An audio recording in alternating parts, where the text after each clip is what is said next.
I am delighted to welcome Galen Low to the show today.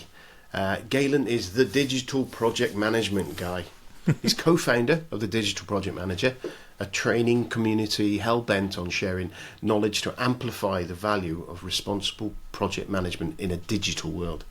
Over the past decade or so, he has worked at boutique agencies and large consultancies to help shape and deliver human-centred digital transformation initiatives in government, healthcare, transit and in retail. Today he shares his knowledge to help professionals get skilled, get confident and get connected so they can build a rewarding career in the digital space. Welcome to the show, Galen. Thank you for having me. Such an honor. It's an absolute pleasure. So tell us a little bit more about you, a little bit, where are you? People will pick up the accent maybe. Yeah, let's see. I'm going to give it a pause so people can guess. But I'm based in Toronto, Ontario, Canada. So, that's. I've been working in sort of, as you mentioned, Canadian government, doing web applications in the agency world and in the consultancy world for a number of years. But really, I'm just about. Really, my shtick now is just facilitating that sharing of knowledge, and I think just to dig into that a little bit. And thank you, by the way, for such a great intro. But really, we lead a community of digital professionals, mostly digital delivery professionals, who are working on projects that involve people and pixels and code. And that, in and of itself, I think, comes along with a lot of complexity, a lot of situations that have to be dealt with in real time, and a lot of sort of nuances that are kind of unfolding at the rate of technology. And really, it's about us sharing that knowledge in real time to make sure that we are doing the right thing and making the right decisions in these really fast-paced projects where we are delivering fundamentally in the digital infrastructure. I know a lot of people are like, yeah, websites is kind of like a digital brochure. Not these days. These days, everything is a lot more plugged into the bigger business. So anyways, that's kind of the thing that gets me going, the thing that I'm passionate about, talking about that, excited to nerd out. On a personal side, you've got the video here. Most of your listeners probably have not got the video, but I've got a bunch of music gear here behind me and probably a stuffed monkey pretending to play the drums. This is my reminder of sort of my hobbies. I can get very involved in work, as I think a lot of your listeners probably can as well. This is actually a reminder for me of things that I do for my joy outside of what I do for work. And the monkey is actually my son's. I've got a 5-year-old son. We're just rocking it, having fun, and just introducing him to some of what I do, whether that's teaching or just jamming. I'm not a phenomenal musician by any stretch of the imagination. This is just kind of here as my hobby rack. Nice. Yeah, I've got. You're saying that I'm looking at a cheap guitar that I've got stuck on the wall over there, and I can see it. A couple of guitars in the corner there, and it's. I rediscovered music a few years ago, and it is a nice little get out, get your brain away kind of thing, with a bit of creativity in there as well, which is, I think, is the lovely thing, is that just messing about, learning a new with me bass line or something like that, or just making one up. It's really good fun, and. The only problem I find with it, and I'm guessing you'll find the same, is there's a lot of gadgets you can buy, isn't there? Yes. Yes, indeed. Yeah, no, that economy is a real thing. No, and I think that was one of the really interesting things, during the pandemic. And if I really think back, I didn't know a lot about my colleagues' sort of personal life and hobbies unless they wore it on their sleeves. And then suddenly, we're on all these calls, and, so many more people have an instrument in their background. And so, two things. One, they've chosen to put it there.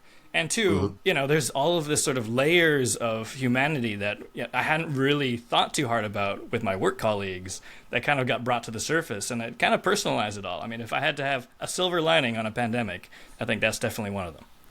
Yeah, I know what you mean. It's funny, actually. We did a thing. We had a guy called, one of my interviewees, a guy called Simon Dutton. During that period, he did a Lego Serious Play session for my company that I work at, and it was for our project management community, and you got 5 people sent some bricks to them, and the way they do it is kind of all the same bricks, and the question he asked us all was, what asked the 5 people was to build a model that represented their experience of lockdown and of the pandemic.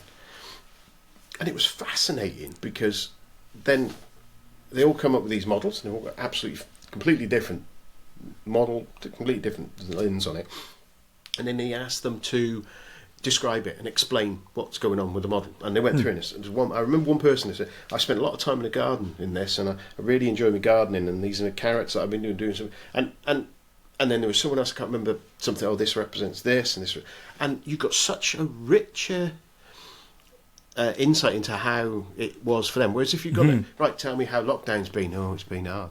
That would have been that would have been the conversation. It would have entirely. Using normal language would have nulled it. And I think it's an interesting lesson on getting to know people, and I've tried to play with a few icebreakers in sessions since then, and one of them was a little bit of a training thing on language and how people use language, which I really like.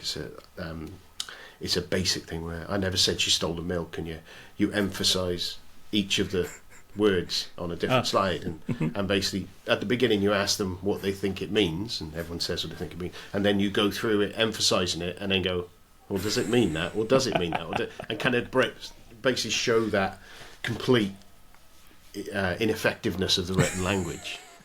And then the other one was something I went to a sort of writing course, and there was a poetry thing where they basically had 4 or 5 different prompts, and you just wrote an answer to it, and then you cut off the prompt, and then you had a poem, so an 8 or 9 line poem, sort of like feeling this, hating this, loving this, scared of, I mean, something like that. I can't remember the exact things, but I did that with a team, and it was fascinating that we found out so much about them, better than, tell me 5 minutes about that. Do you know what I mean? Just from them, and it was one of those, share it if you want to, don't if you don't want to. Everyone shared it, and there was some fascinating things that everyone, what's that about? And it's kind of like, and you just found more about that person. And these guys, the first time they met, it was really good. And those little connections that you've got the guitar there, you've got the electric guitar, and you've got a classical guitar there. There's a connections there. You immediately, I've got connections. It's and there's a few guys that I've interviewed that have got instruments. In fact, I interviewed, and it's stupid of me, I don't know where my brain was, but I interviewed Gerald Leonard, quite a while back now, who's a jazz bass player. And he's there. He's got all his gear, it's everything. I didn't ask him to play. I just sit back now thinking, why did we talked about and how music has an influence on work, and how and things like that, and project management, and how jazz was a little bit like project management and that sort of stuff. But it didn't even occur to me. So I may get you to play a little bit about it. This could be a very different podcast going forward, right? Full of musical interludes.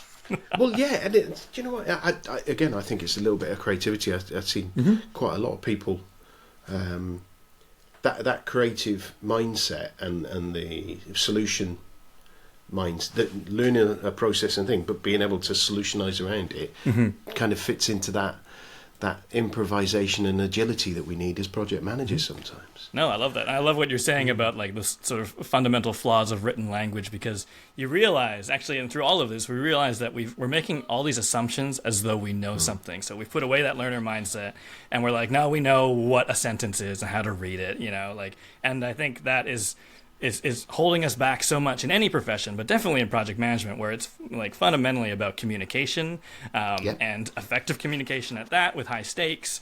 And we think we know our team, and we think we know what they're saying on Slack or Teams or what have you, or an email.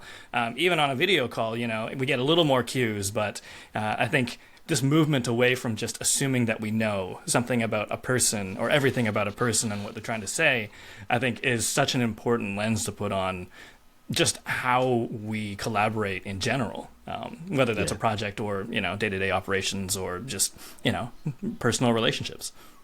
Yeah, I think you're right. And I think it's something we do assume, and it's hard to, and it's that whole thing of that those arguments where you get people who get a snotty email from someone, and you look at it and you go, I'm not saying that's snotty. Yeah. But or they'll write something, does that look all right? And you think, ooh, if I read that, I'd feel... But then it's just my emphasis and my lens that I'm putting on it.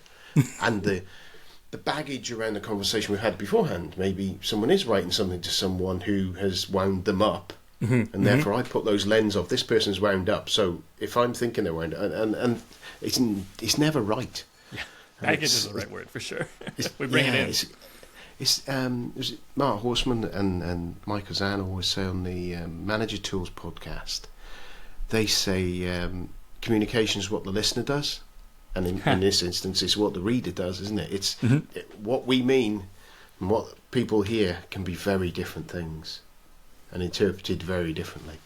I think it comes down to that creative thing as well, right? It's art is sort of has an interpretive aspect to it, as does all communication, turns out. Yeah, absolutely. Yeah, because books is an amazing thing, isn't it? It's, when you watch, I think it's slightly different with a movie, but when you read a book, you're part of the story as a reader, because in your brain you're creating it. In your those emphasis on some of the words that you're doing there, you're part of that, and nobody ever reads the same book.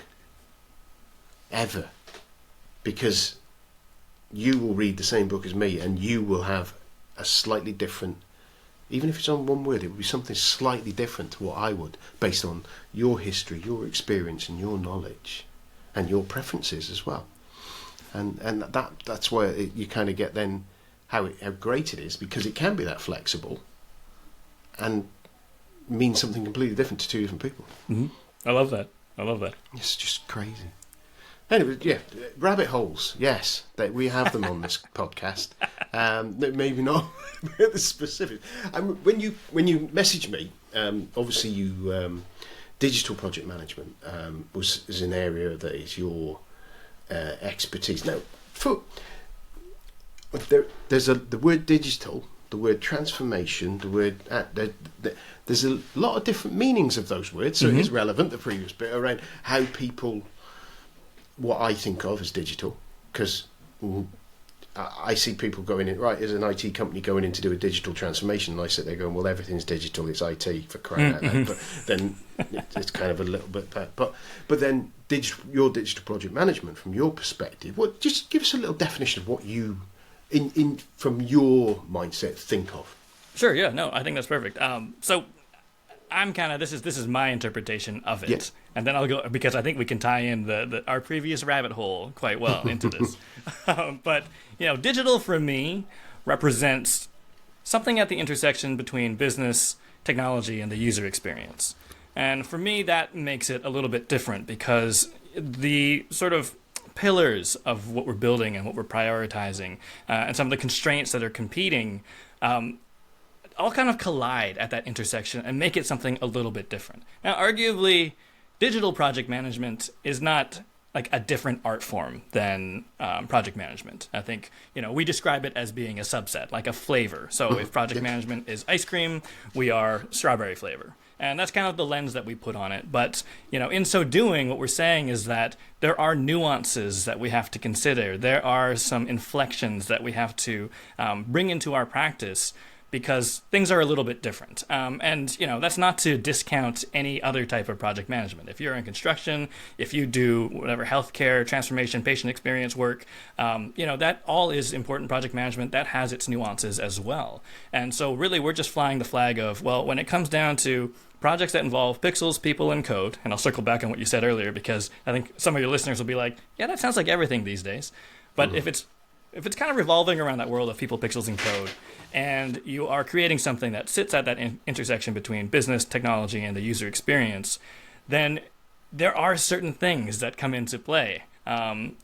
There's the rapid nature of the project. You're probably sprinting, running agile. I think a lot of people speaking of baggage, I think a lot of stakeholders bring into it their interpretation of digital, their interpretation of how digital things are made, vis-a-vis it's probably easy. I've seen ChatGPT create that in 5 seconds, so why is it taking so long? Why can't you do that thing that Facebook does with our shoestring budget? They bring a lot of it in. It's fast. And I think a lot of that kind of draws together into, okay, digital, it's fast, it's fluid, it's easy, we can always change it, it doesn't matter. But I don't think that is absolutely true, and definitely not anymore. And we just watched a few years of forced digital transformation. In other words, we had that pandemic and businesses had to kind of figure it out. I saw entire call centers that previously would never let their employees work from home. 2 weeks. That's all it took. They transformed, they had all their systems set up, and they were doing their jobs from home with very minimal impact to productivity. And I raise that because, the stakes are high. The stakes are high in the sense that, when I was getting into this in the early 2000s, websites were just, we were coming out of like Macromedia Flash, now Adobe Flash, now practically deprecated. And they were experiences, and that was fun. But for the most part, it wasn't super serious yet. And then fast forward to some of the projects I've been working on, in transit, in government, like government self-service. We're talking about like healthcare projects where the entire underpinning is digital. It's kind of like, okay, well, we have the luxury of digital in that it's ones and zeros, and we need to consider the user, and it needs to make good business sense. But it's fluid, and we can change it. And yet we're saying that about something that represents like the plumbing, the infrastructure, the foundations of a business. And that's where that responsibility comes in, because I think I watch a lot of project managers working at digital agencies or digital teams, and they're taking requests, and it's kind of like, can you do this? And the answer is always yes, because it's digital. Then it becomes a how much, how long sort of thing. But really, when it comes down to digital, I think, there's this sort of conflicting culture of a bit of looseness, right? A lot of like agency folks, we're not wearing suits to work. I mean, I don't know if anyone's wearing suits to work anymore, to be honest with you. But, we were the folks, wearing jeans and a t-shirt. And, we were like building cool things. But also on the other side, it's, there is a responsibility to make sure that we're managing the risk, that we're communicating and educating our stakeholders about, what happens with digital. Like, here's how the sausage is made. Here's what could go wrong. Here's what impact that will have on your business. So, let me help you make decisions. And it almost becomes this sort of jack of all trades leadership role within the project, to be almost an advisor, someone who is being strategic, who knows enough, yes, to be dangerous, but also to advise and ask the right questions about whether or not the technical architecture is going to support the user experience, or whether the wireframe that we've got is something that actually can be built in the content management system. And there's all these sort of fluid, real-time decisions that are being made that actually can have a huge impact. And I think it's that nuance. That's the inflection of digital project management, is that it is kind of cool and casual, but we do have to be buttoned up about it, because in this day and age, some of the decisions that get made on a project that is inherently digital can have a lot of like deep negative implications. Like that impact can be quite major.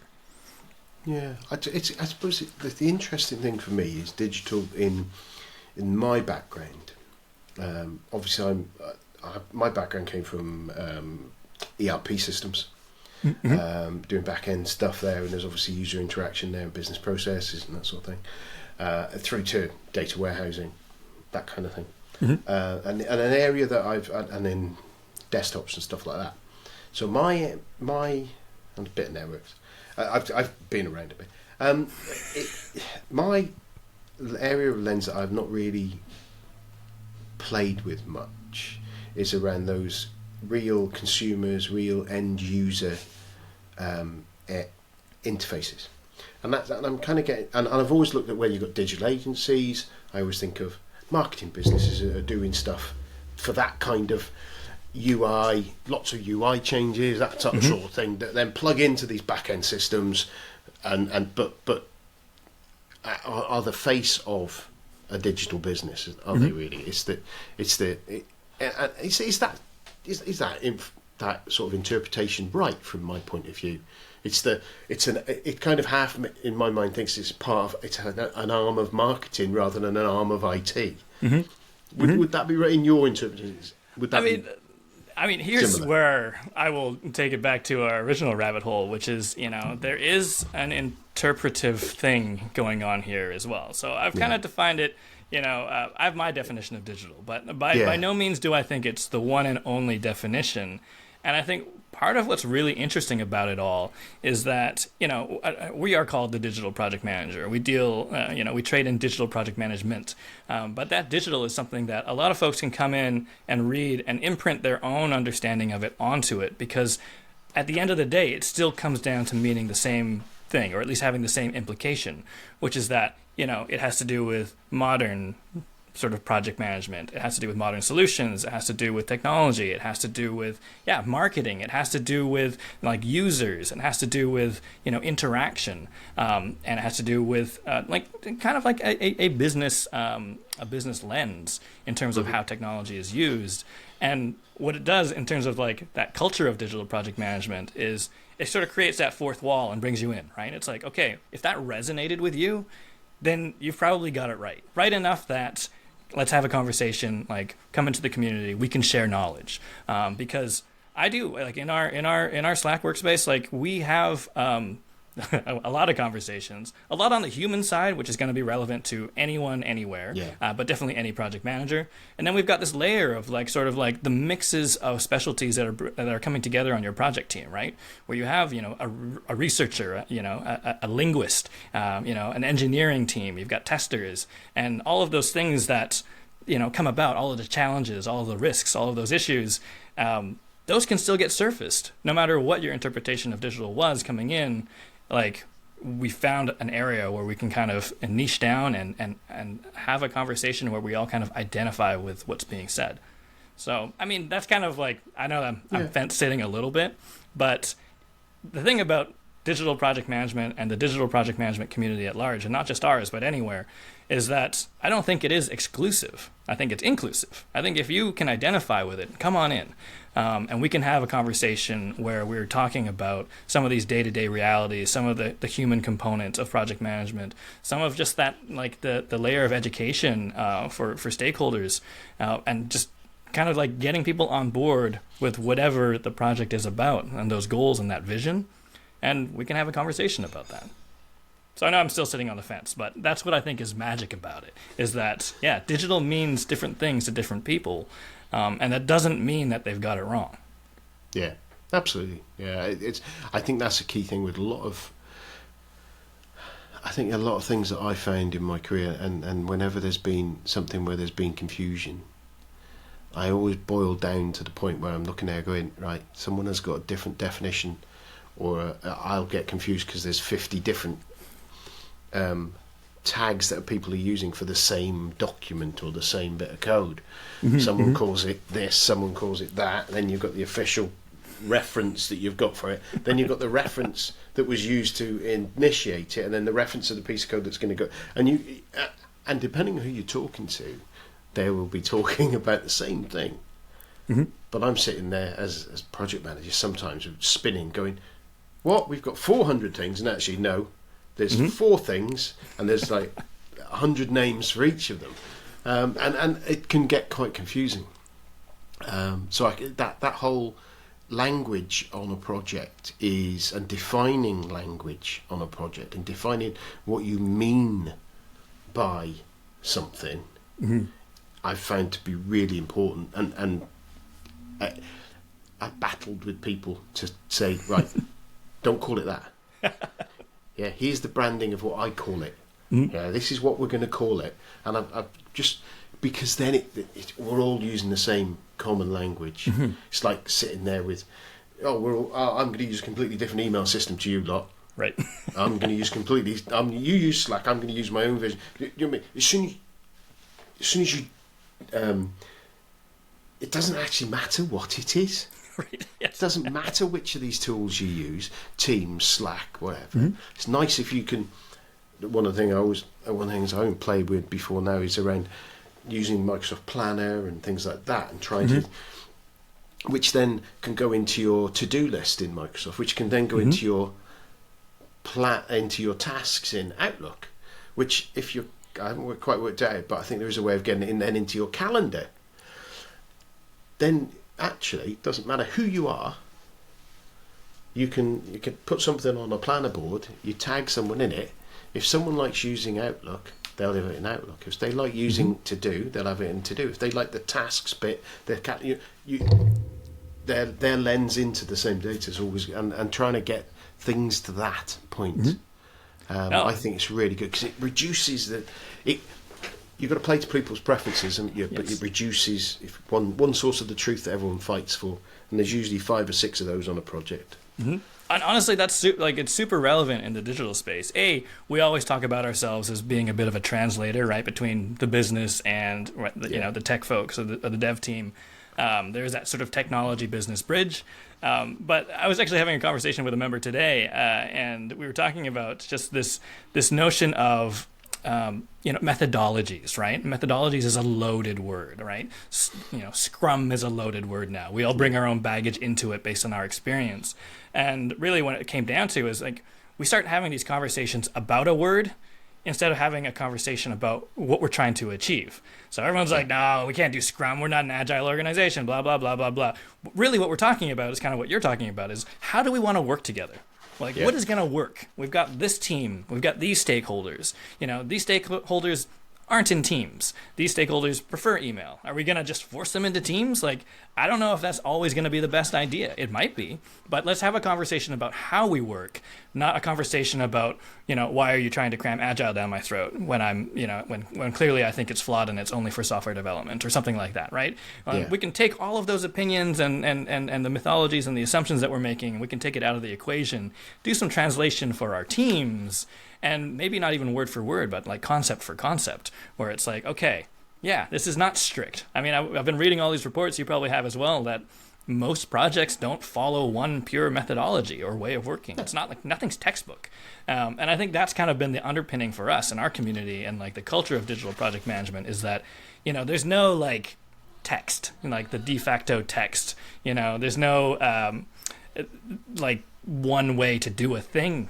And I think at the rate of technology, that's kind of forced us to arrive at that conclusion far sooner, that everything we're doing is kind of what folks today would be calling a tailored or hybrid methodology. And there's no shame in that because we're getting things done and it's working. Yeah, and I think there's a lot of conflation of development methodologies and project methodologies and things like that. And you kind of people just mashing them together and saying they're the same thing, and actually you just look at what you've done before now and you look at it and I support the agile approach. I like the Scrum structure. I think it's a really nice structure to think about it and use it as a basis for doing it, and I've used it, but I've used it, and I try to use the phrase that we're using agile tooling rather than methods, and in some cases you don't. You could, that might just be that you're using a planner and you're doing Kanban, and that's kind of visual management boards have been around in likes of Toyota and places for many years, and people have known it. And actually, writing something on a wall, sticking a sticker on a wall, has been something that people have done for many years. Right. It's kind of been there, and it kind of people get excited about it and about we need Jira and we need big Atlassian installation, which are, again, they're fantastic tools in there for the right things. But there isn't you don't have to have it all. And even at the smallest point, you can use it. I talked many times about using 3 windows we've got in our kitchen as a Kanban board when we're doing stuff in the garden at home. It's just dead easy to use that basis. But then putting the structure around, putting people there, setting people's expectations. But it's about, let's have a meeting, let's have a chat for 15 minutes, see how we're all doing. Well, that's a daily stand-up, but that's also a team meeting in the morning that you would have had, you just wouldn't have had that badge on it. I think that putting things in a with a name and sticking a sticker on it is what people want to do. And actually, 100%. Once you look at it, you go, well, that's just common sense. It's a common sense approach, isn't it? You take Scrum, you go, it's common sense. You go, what are we going to do? Well, we've got a load of stuff, we're not sure where we're going to do it. We've got a load of people who are going to do it. Okay, I'm capable of doing it. Right. Should we write it down? Yeah, let's write it down. Yeah, and then we decide what do you reckon we can do this for the next 2 weeks? And it's when you start breaking it down to that, it's a conversation. Well, that looks big and horrible. Yeah, well, wait then. That looks easy. Well, we'll do that one first, and the customer wants that one quick. Let's do that. You start thinking of it in the lens of get rid of all of the jargon. Yeah. And break it down. It's a group of people working out how to get something done. No, that resonates with that sort of the common sense-ness of it is kind of in there. But fundamentally, what it was meant to do, I mean, aside from Agile was a bit of a revolution, right? I mean, we're talking like over 20 years has passed since that manifesto was written, and we're still kind of debating it. But like the thing to remember is that back then there wasn't really that many alternatives to approaching a project, and so it kind of broke the ice. But that ice has been broken for decades now. Now we're talking about, okay, this is either fast forwarding us to a way where we're like, okay, we're on the same page, let's go. Right? So sure, if you have a team that's like, yeah, we've done Scrum at our previous projects or previous jobs, and we're like, okay, well, we're gonna do that, and everyone's like, okay, great, and then they can just get going. So it kind of accelerates that. But without that, you can still have that conversation and be like, well, how do we all want to work? Why don't we borrow this? Like, this sounds good. This will help us, address risk sooner, so that we don't kind of squirrel down a path and then realize that we're building the wrong thing. And that there's that common sense to it. The whole basis of it, isn't it? Yeah, right. It is the whole basis of it. Yeah. So no, I love that, and I'm noticing.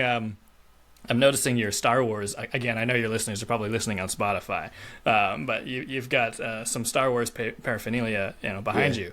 And I mean, there is a, right?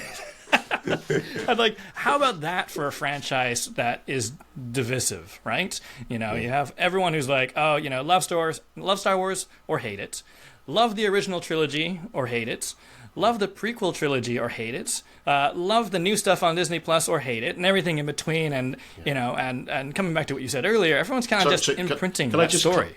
Can I just clarify that? You either love Star Wars or you're wrong, is my answer. Yeah. So anyway, carry on. Wasn't sure about your listeners. Didn't want to alienate anybody, but right. But I mean, I'm like thinking about it, where like these are just like collaboration, like between humans, is kind of a universal. So is stories, right? And in both situations, we're bringing baggage into it. We're making a lot of assumptions. We are interpreting that experience for ourselves, and that can create conflict. But at the same time, if we're talking about it, it can also create something even more powerful, which is just that, we can get in the same room and be like, hey, you into Star Wars? Yeah. And then we can have a conversation. Let's go, right? Like, we can start in on that. And I think that's kind of like, I know I'm blah-blah-blahing about like digital project management in my sort of definition that probably should be crisper. But isn't that kind of the spirit of it? To be like, listen, like we don't have to follow this to the letter. This is a recipe for sauce. Doesn't mean we can't alter it, right? Like if you think it needs more salt and we're on board, let's do it.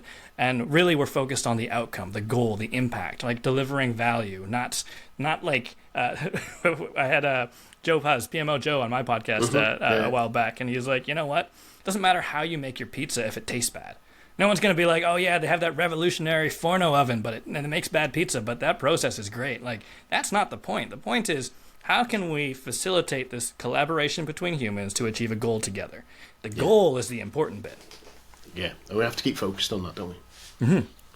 And I know that there's and it helps us with by keeping that focus. And stakeholder you mentioned earlier, and again, I imagine in your world, your stakeholder, well, it's the same with all of them, but I think that there is a situation where you've got stakeholders that are so wide in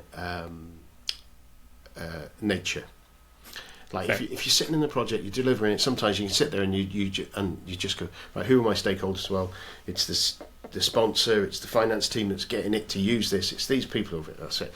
But actually, when you look beyond that, there's probably more stakeholders that are going to get impacted by it, but they're not direct stakeholders. Whereas I imagine in some of the digital programs that you're with, you've got direct stakeholders that the minute you switch on that service, they're using it. They're trying to, if you're using in healthcare and government, there are real people at the end of that trying to do something important to them. In the retail, it'll be important to them as well. But I think when you look at the government and healthcare thing, it's making people's lives better or easier or safer, and those start to become. You have to think about that different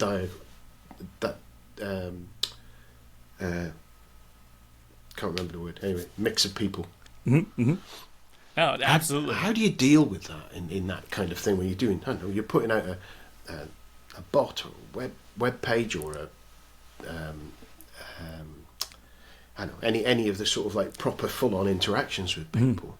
How do you deal with trying to do that? I think you mentioned researchers before. I mean, yeah, no, absolutely, and research is huge. And I think the other thing that comes along with digital, and maybe now I'm speaking as a digital mindset more than a digital product, but digital kind of it lays the groundwork to iterate, where you can say, listen, let's get this minimum viable product in front of users, customers, and get them using it. And it might not be perfect. And let's start a dialogue with that user, because in the old days, we would sort of, get the business requirements document, maybe today still in certain projects. I'm not discounting that. Sometimes it's a good way of doing it. But previously, the only way to do it was, here's your big, thick document of business requirements. Let's spend the next year or two building it and hope for the best.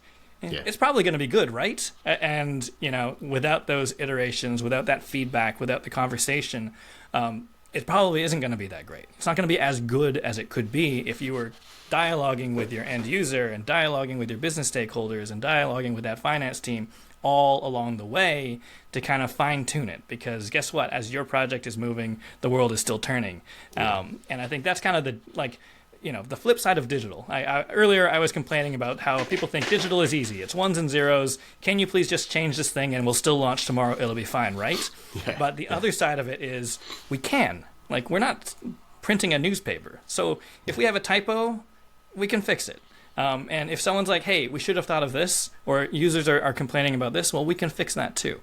And then it becomes this dialogue. And digital is a dialogue. It is a collaboration. It is that fluidity of a product that is alive, that is something that can change, that is something that is not fixed and is not just done ever. And I think that kind of plays into the whole mindset. And if you're a project manager working in digital, then that's kind of your responsibility to bring into the fray, is that, listen, let's shed some of these assumptions that we have about how things ought to be done, or what the book says, or what we were asked to do in the first place, and start embracing some of that ambiguity and change, and being the leader of that change, and being the advisor of that change, and just having that instinct and judgment to understand how to navigate around all the obstacles to still hit the goal, even if that goal doesn't reflect the whatever scope that you were originally asked to deliver. What I mean is deliver on the goal, not the list of things that you've been asked to do. And that takes a bit of courage. And I think, if I had one complaint about sort of project management education in general and the culture of project management, I'd say that a lot of the time it's very technical. It's kind of like, do as you're requested. Find a way to do that thing that you've been asked to do. Tick all the boxes, follow along, and there's this rigidity to it. And I think, even when you think of the archetypal project manager, everyone's like, oh yeah, someone who's like super organized, someone who's a nag, right, comes and nags you, and good at paperwork. And actually, I've never found that those things are the thing that make a good digital project manager, for sure. But I think any project manager, I think it's about communication. I think it is about being organized, but organized with intention. I think it's about understanding what the mission is, not just you don't get the mission brief, you don't get your Mission Impossible thing and go like, as long as I do all these steps, everything will be fine. We'll get the villain. Should be okay. The goal is understand the objective, understand the business case, understand with the users, and then help make decisions to get there. Even if that means saying, listen, I think we're building the wrong thing. Let's have this conversation. It's a hard conversation, but let's have this conversation, because if we keep going, there's a much bigger risk that this project will be a failure. And I think it's that courage, it's that leadership that needs to be more a part of how project managers find themselves. Because a lot of us find our way into the profession accidentally, and for very vague reasons. Like mine was, hey, you communicate pretty well. How about you lead all the projects, right? And that was it. That was how I became a project manager. But there's more to it than that. And I think we shoot ourselves in the foot sometimes, thinking and appreciating some of the more traditional, what some people might say, technical or hard skills of project management. Make a good schedule, do good resource management. Yeah, absolutely. But what is the bigger wrapper around that? I think we need to understand that. And I think, that's really where I'm coming at it from in terms of digital project management, especially the lens of, yeah, okay, in the 90s we were making Flash animation websites. Like, it was not serious at all. But guess what? It's serious now. Like, we are building, government services, healthcare infrastructure, like the digital service, digital transformation side of things. Like, this is serious now. And we need to stop thinking about ourselves as, people who tick things off of a list and job done. The iron triangle. I did it. I did my job. And we need to start thinking more about my job is actually delivering value. And I know, PMBOK 7th edition is very much oriented around this, and I can see the transformation taking place. But I do think it needs to happen faster, in the sense that the skills we should be honing are collaboration skills, right? And these human skills. And frankly, a lot of the stuff that we valued before, great note-taking, scheduling meetings, just putting together an agenda. In the green room, you and I were talking about AI, and is it a threat? What can it do today that it couldn't have done, 3 or 4 years ago? And not only do I think it's beneficial to projects, all projects, but definitely digital projects, to kind of hone this leadership skill and this instinct and judgment and be strategic, but also you kind of have to, because guess what? The other parts of the job are getting automated. We've got tools that do that now, and take that as a sign that you ought to be focusing on other things rather than lamenting the idea that you wish you could make your own Gantt chart, but unfortunately there's this tool that does it now. Yeah, where's the add value? What is it that I can add value? Where's the art? That's exactly. The thing. We talked about music before in the art, and you can learn to play a guitar, you can learn to play drums, you can do the scales, you can do all that stuff. But actually, when you watch, and I've got a friend of mine, he's an incredible guitarist, great musician, and he's a friend of ours, his lad was learning classical guitar, and he's playing, and he kind of, the words he used, I think, was kind of, that's great. Now you've got to learn how to do it dirty. Rather than, if you want to play clean classical, that's one thing, but then that little bit of extra on there. And another example of that I watched, there was a TV show on the UK which was called Guitar Hero. And essentially it was like, what they called a pop idol and those sort of things. But they were guitarists, and they're different genres, jazz, classical, rock, and some of the percussive stuff. And there's a guy called Miloš, who's a classical guitarist, incredible guitarist. The guys in his group, because he was like their coach, and the guys were playing, and they were brilliant. I sit there, I was absolutely in awe watching these guys do it, and they're playing some classical standards.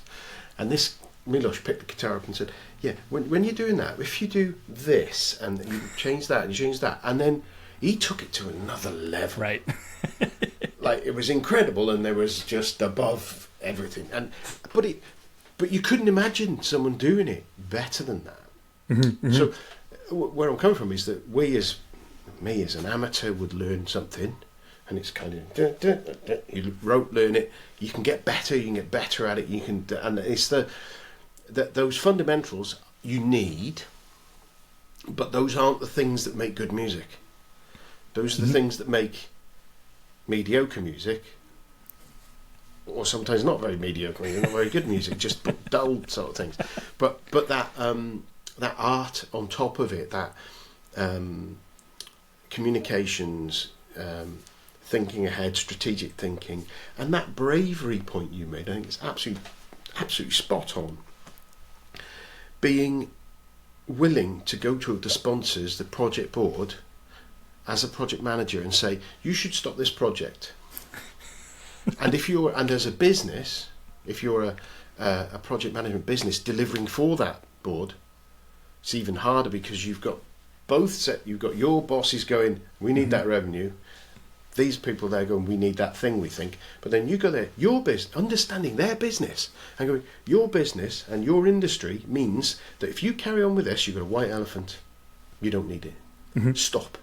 That's really hard to do, and it's really hard to spot unless you give yourself that headspace to do it. And so getting rid of all of the garbage that you don't need to do, I'll say, so the things that you don't want to do that don't add the value in that way, which more often than not you end up getting in a situation where the PM is pushing it down to the PMO, kind of team, and then they're having to deal with it. But actually, it's still their responsibility. But then they devolve the responsibility. But but if you've got tooling that can do it, then great. My own example recently was we use Teams and the transcription and recording capability within Teams.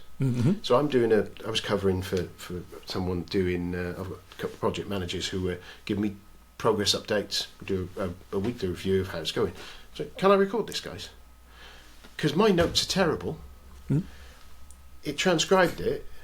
My notes, I went, right, I've got to remember that, I can't remember. Right, I went back, searched for the person, found the person, looked at the bit, right, now, got it.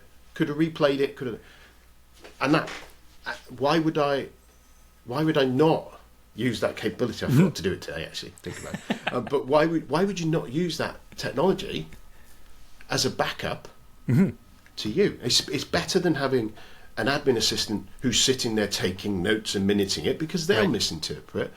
You've actually got the recording and a place where you can find it and search it, and then you get better at it. So if you're better at it and it takes less effort, it's a no-brainer, isn't it? And that takes us to that AI sort of thing, doesn't it, as well? And I think one of the things, the role of a digital project manager now, and kind of the way that things are increasing. Now, I got involved in somewhere. There's one of my books. I was playing around with the Alexa apps when they first came out, and I developed a few skills, and I think it's fantastic, great, real use, and it's another user interface especially for end users, isn't it? And I know there's a lot of things around in the hospitality and in healthcare where people are starting to try to use that sort of stuff. And then you start looking at metaverse, and you start looking at the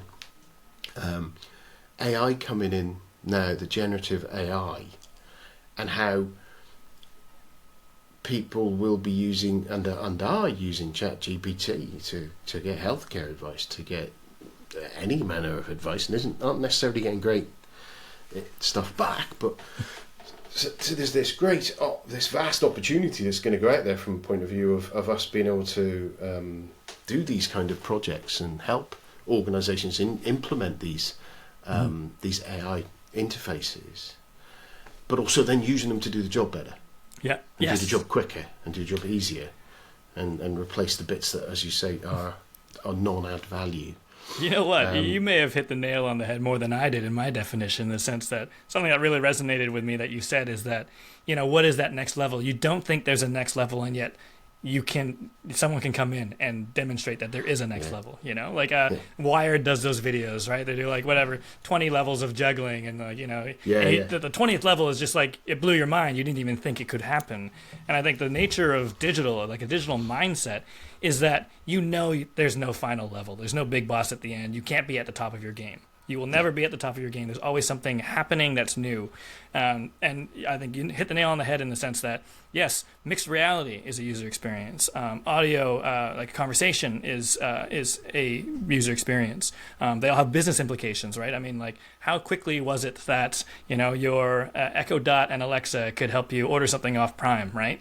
You could be like, oops, milk's almost done. Hey, order some more milk. It already immediately had technology, a user experience, and a business component. And it's just moving so fast. I'm glad you raised the metaverse, right? There's a whole different experience, beyond what we think of as, web, that is still pixels and code and people, and, it will change. It's already transforming the way, folks and businesses sort of train, especially in jobs where training would involve flying them to some remote location into a facility where then they have to learn all the dials and gauges and at the dam that they're operating. Yeah, I guess we can have a virtual reality experience for that now. Healthcare. I mean, where I was working previously, there's conversations about remote surgery. What does that mean? With the 5G network and a headset, can you operate on a human remotely from the comfort of your living room? And is that okay, right? And then it starts getting bigger and bigger, because it stops being about can we do it, and it starts being about should we do it. And I'm not saying that project managers should be the arbiters of ethics, but I think it's something that has to come into the conversation. Well, it becomes part of, surely that ethics kind of thing, and AI, using AI, surely at some point becomes part of the governance discussion within the project deliveries. And it needs to be something that goes in there and goes, right, okay, what's the moral? And if you look at corporate social responsibility, and to be fair, I haven't read PM Box 7, so I don't know where we are with that sort of thing, but there is a moral imperative across all organisations, and an ethical, though morals and ethics can be different depending on your lens and your position in the world at the time, and who writes the history and things like that. But is there a line of kind of going there and going, right, okay, what's my ethical review? What's my moral review of this project? What are we doing? Have we checked that there's no modern slavery going on? Now, organisations do, kind of, but they say they do on their websites. Do we? How do we get to that? At what level does that go down again for your sustainability and things like that? And those sort of questions that are evolving, and the use of AI in the solution and things like that. Now, is that a project design thing? Is it a technical design? I argue that there's somewhere in project management we need to be sitting there going, yeah, should we be using it for this? Unfortunately, it's the discussion is a lot of heated discussion about whether you should do it, and everyone's saying stop doing it. And I'm kind of, I think I'm in that camp of, well, to be fair, it's a little bit like the Oppenheimer conversation of it's going to happen. Everyone's going to be doing it. You can't stop it. The technology is there now, and it's not something you can just say, oh, let's all stop using it. Yeah, put it back in its box. And then everyone will go, yes. Because it's just not going to happen. No, entirely, yes. And I think, it's that other level. It's that next level, too. You remember, change management used to be that thing, right? Where it's like, okay, I'm going to deliver an ERP. And then you get to the end, and you're like, yeah, it's done. And everyone's like, great. Now we got to tell people that it's going to happen, next week. We got to train them, and we got to do this. And project managers are like, wait a minute, I think I need to surface the conversation about change management. Whether or not it's my responsibility, I think I need to raise that with my stakeholders or with my sponsor. Yeah. And I think the same is true now of like ethics and AI. Yeah, it might not be your decision, but I think it's, a responsible thing to do would be like, this presents a risk. Let's have a conversation about it. Let's surface and let's raise the topic so that we have dialogued about it, no matter what the outcome was.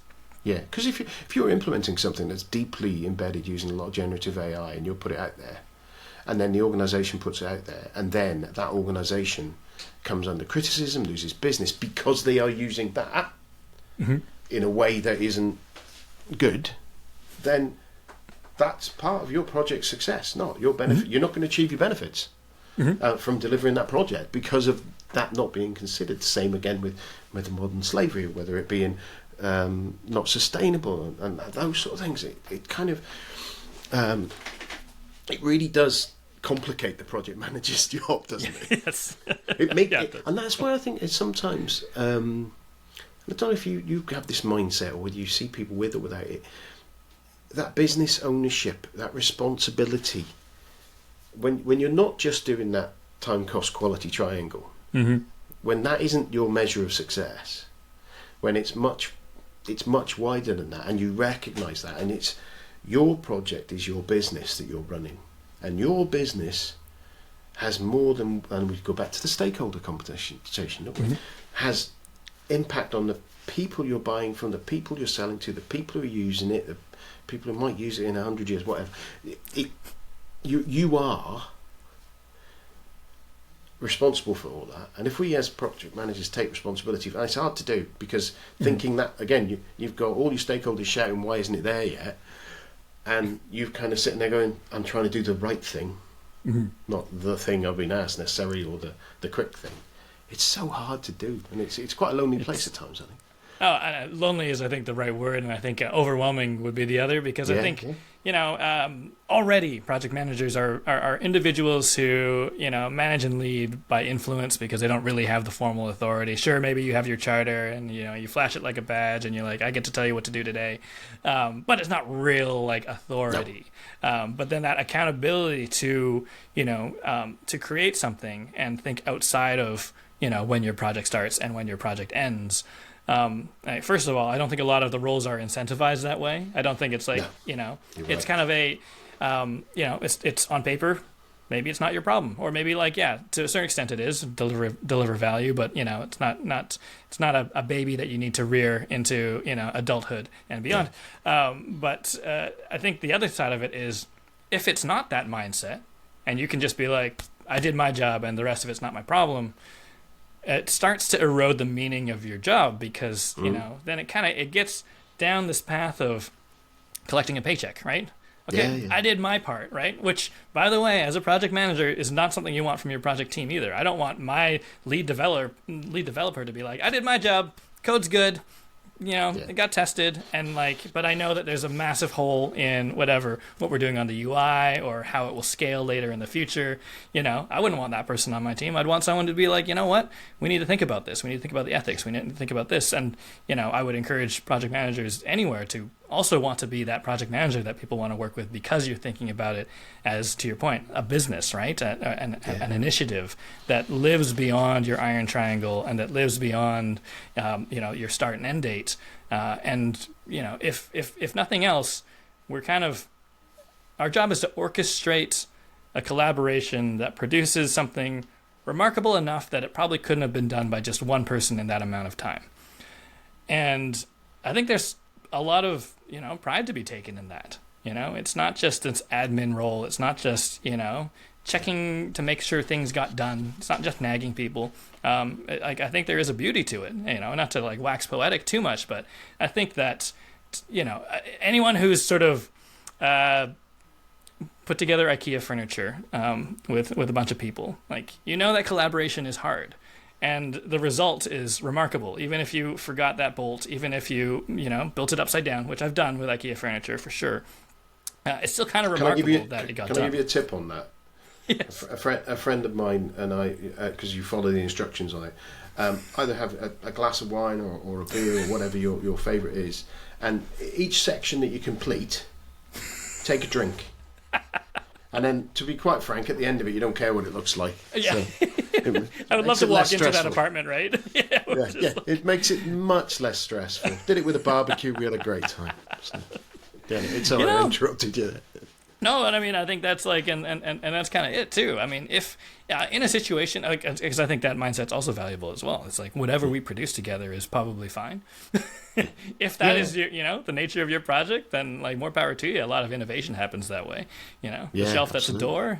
Let's do it. Well, sometimes that happens. If you think a door that is a table, famously is Amazon's kind of thing of the door desks, isn't it? That they created.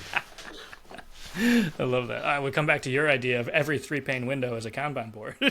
yeah, it is. Absolutely. Sell that. Yeah, I think we're onto something.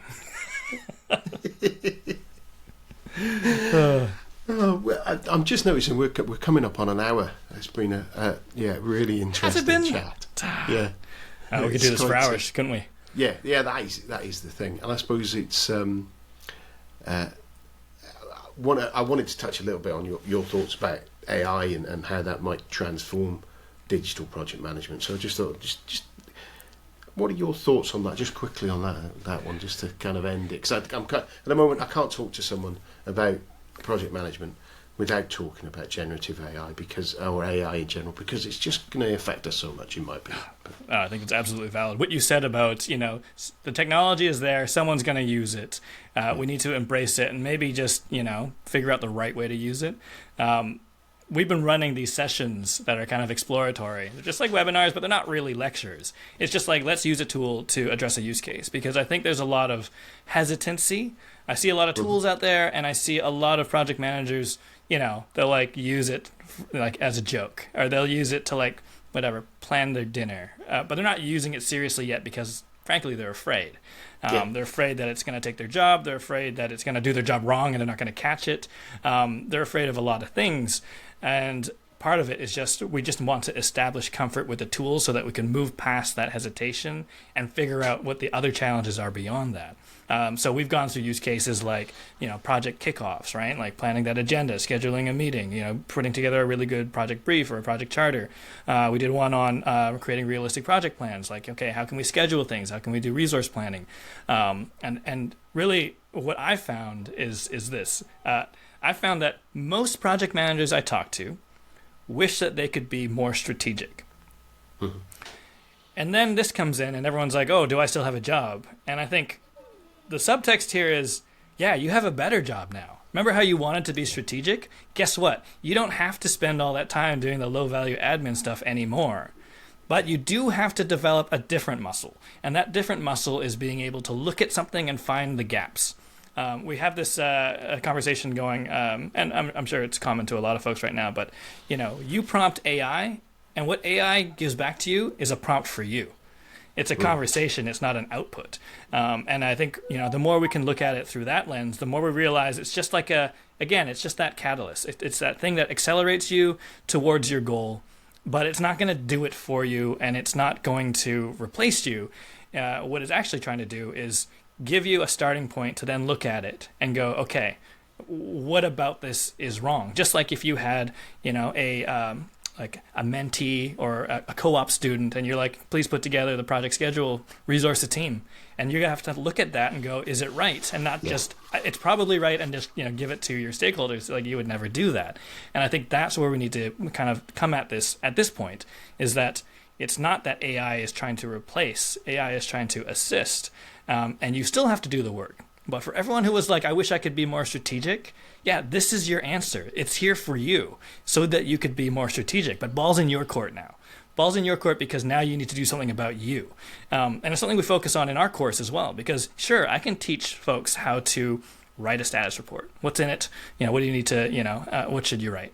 But also it's the nature of like how, right? That style, like what you're talking about with guitar. There's that saying that, tone is in the fingers. You can play all the right notes, but that's not going to help you. You need to be able to convey that emotion. You need to communicate. You need to reach your objective. And I think that's like, again, I'm harping on project management education because I see it happen a lot in universities and other institutions and other formal education, Udemy, YouTube, and it's all kind of like, here's what you need to do.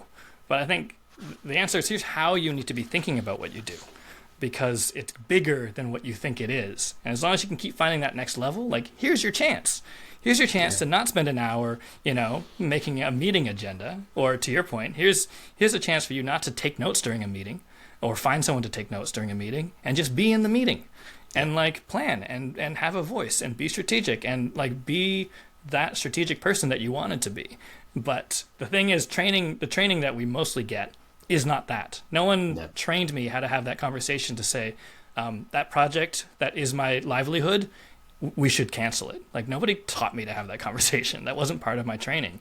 And I think there's a gap. So I guess to sum it all up, I'd say AI is here to help. We need to embrace it. We need to understand that it's not going to replace something. It's a conversation that we're having with our tools, and that we now need to go back and look at how we've trained ourselves to do our job. And are we actually grooming the next generation of project managers to do the right things? All of our curriculum are, kind of the same, right? It's like project planning, like estimation, budgets, status reporting, risk. We need to take that all up a level, because a layer of AI is going to come in and make some of those lessons a bit irrelevant, but it doesn't mean we just throw them out. Now we need to teach the next level of that. Risk management conversations, right? Risk management, like assessment, analysis, things like that. Anyways, I think it's here to help. I think we need to embrace it, at least for the time being. Famous last words maybe, right? Because that technology is moving so fast that who knows? But for now, I think we need to look at it through that lens of like, how can I do more? How can I add more value? And not be worried about pushing it down because you think you want job security.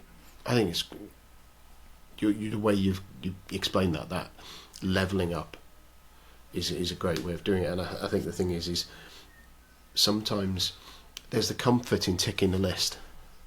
Mm-hmm. We've all had those times where you've sat there because something's really hard and you'll be doing a plan, and actually at 5 o'clock updating the plan, ticking off some stuff, and then going mm-hmm. home is a cathartic thing, because it's not that hard, it's mm-hmm. not that difficult, it gives you a sense of achievement.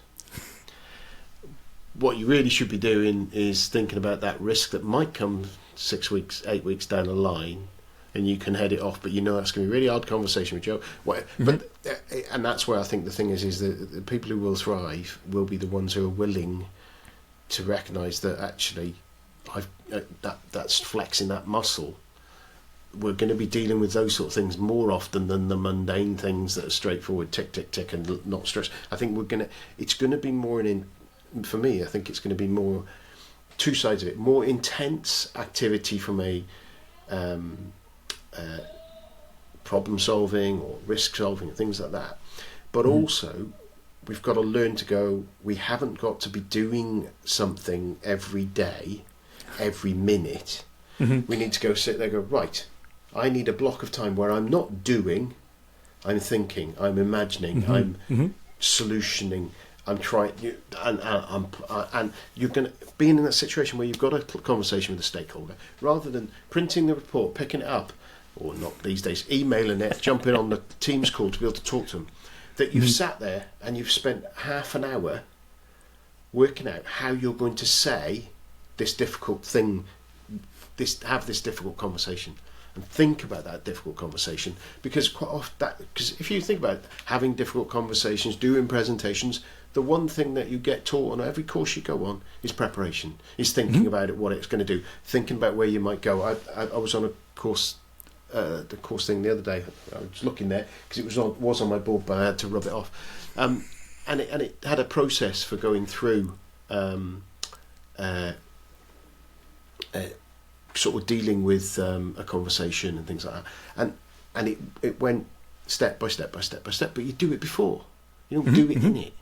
Yes. But often you don't do that, and I think that's where you then, by getting rid of the mundane, the less critical stuff, that gives us headroom to do that. The difficulty you've got to do is fight our management team to be able to go, right, oh, they can do twice as much now. Right. So you end up exactly. that. You've still got to keep that space for us to be strategic. You can't just act strategic. You have to be strategic. You know, we can even bring that full circle, because I think we abuse the word strategic and we bring our own baggage to it, and we all have our assumptive interpretation of it. Yeah. But fundamentally, it's like having a strategy. And guess what? For most people, their interpretation, that means pre-thinking about something, right? You can't really be... I think a lot of people think of it as oh yeah, I just want to have a stronger profile at work and have more say in things. But that's not really it. It is about having a strategy. It's that pre-thinking, and therefore, the thinking is the value. And the doing is part of it as well, but it might not be the highest value thing. And I definitely hear you about the whole, it needs to line up with how organizations are led, in the sense that, this doesn't mean, now we can do twice as much work. I think we can do work that's twice as smart. That might take some transformation. By being twice as smart, though, in theory, it feeds back, because then that gives you twice as much capacity, because you're not spending all your life firefighting. So there you go. That's what I hope. Anyway. Well, Galen, it's been an absolute pleasure to talk to you. If people want to get in touch, want to find out more about you, what's the best way to do that? Check us out on the web. Head over to thedigitalprojectmanager.com. We've got loads of articles. We can't help but share information. So we're trying to drive the conversations about hard skills and human skills, all the nuanced stuff that's going around us. That's trending in our space. We've got our members community there. I run a certificate program for digital project management training. So if you're somebody who has a project management background but nothing in digital, come on in. If you're someone who's digital but you don't have project management training, I think this is for you. And I have modeled it on a lot of what we're talking about here, in the sense that, there's different skills, not just the technical skills that you need to learn to be a good project manager. And then for fun, we've got a YouTube channel and we're on Instagram. We try and have as much fun as possible with something that a lot of people find quite boring. So if you're kind of still wrapping your head around project management and it seems really dense and beige, check us out. The Digital PM.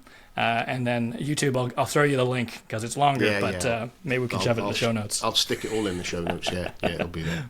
Well, Perfect. That's brilliant. So, thank you very much. As I said before, it's been a fascinating conversation. I knew it would be. And I think we've probably got about another 4 hours worth of conversation that we can have. But unfortunately, you've probably got other things to do, and I'm going to have to go to bed eventually. So there you go.